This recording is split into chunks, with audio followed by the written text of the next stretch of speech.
At 2 a.m., my husband dragged me to the hospital to save his first love, Ava Foster, who was in end-stage kidney failure.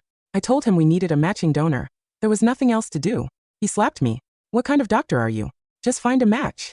I wiped my cheek and replied calmly, we already have one. Mine. As soon as I said this, my husband's expression changed completely that he frowned. This is hardly the time for jokes. I replied coldly, David, don't you understand how scarce kidney donors are? David's eyebrows shot up, his voice taking on an angry edge. Would I be asking you if they weren't scarce? You're my wife, you can't even help with this. I almost laughed from sheer disbelief, my eyes falling on their tightly clasped hands. Oh, so you do remember I'm your wife. David, please don't get so worked up. Apologize to Dr. Porter. Ava chimed in with a fake smile plastered on her face, still clutching David's hand. Dr. Porter, don't misunderstand, there's nothing between David and me. He's just concerned about my condition. I fought the urge to punch her in the face, and kept my expression cold. I'm not misunderstanding anything. The only help I can offer right now is to get you on dialysis immediately. I signaled for the nurses to take Ava for blood work and other tests. David didn't follow her. Instead, he blocked my path as I tried to leave. Layla, he said, barely containing his anger. Are you deliberately trying to humiliate me? Am I humiliating you? Or are you humiliating me? Why didn't you take her to South City Specialty Hospital? Why bring her here? So everyone can laugh at me. This really set me off. Yes, our hospital was top tier, and yes, I was an attending physician in nephrology with a decent reputation in the field. But less than 20 miles away was Central South Kidney Hospital, ranked 3rd in the country. Their specialized equipment and expertise for kidney diseases far exceeded what our hospital could offer. Why bring her here, of all places? Why flaunt their relationship right in my face? Did they think I had no dignity? Why are you being so unreasonable? Who's laughing at you? She's just an old classmate. David was clearly on the edge of exploding, but for some reason he held back and forced a smile. Layla, let's set our misunderstanding aside for now. This is life or death. I need to ask you something. What do you want to ask? Your blood type. What is it? David stared intently at my face, his eyes never wavering. Looking at his scrutinizing gaze, I felt a chill run through my entire body. That it all made sense now. Even though Central South Hospital had higher priority for kidney allocation, David had brought Ava to my hospital because he was after my kidney. He wanted me to give my own kidney to his precious Ava. The weight on my chest made it hard to breathe, like someone had placed a boulder there. David must have already taken Ava to Central South. They hadn't found a match. This was almost certain.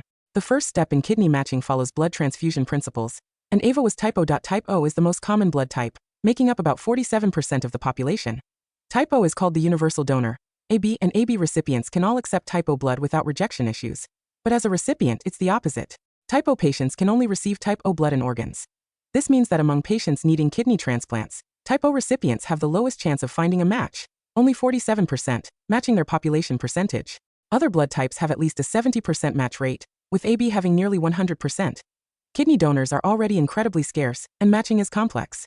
Ava's blood type automatically eliminated 53% of potential donors, making her chances of a match practically zero. For Ava to get a kidney, there was only one real option: directed donation. Someone with type O blood would need to specifically donate their kidney to her. That's why David had come to me.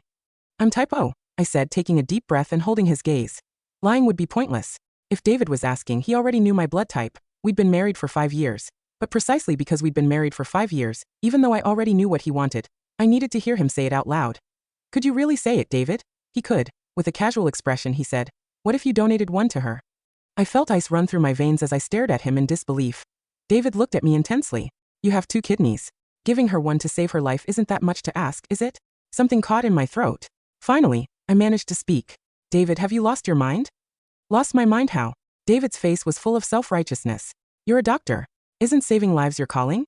Don't you doctors always say people can live normally with just 1 kidney? What, is that just something you tell other people to convince them to donate? When it's you doctor's turn, suddenly it's different. I looked at him sadly. This man who should have loved and protected me was scheming to take one of my organs. Yes, with proper diet, lifestyle, regular exercise, and checkups, 1 kidney is enough for normal bodily functions. In fact, some people are born with just 1 kidney, about 1 in every 1,200 people, and most never even know they have a solitary kidney. But why should I?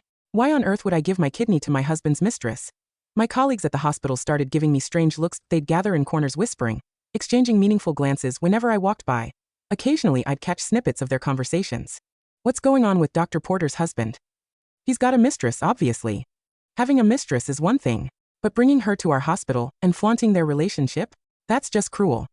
I heard Dr. Porter did something to deserve it. They've been married 5 years and still no kids. She's busy, and she's only 28. Not wanting children yet is normal. No, that's not it. You know how much she loves children. I heard she wants them but can't have them. Really?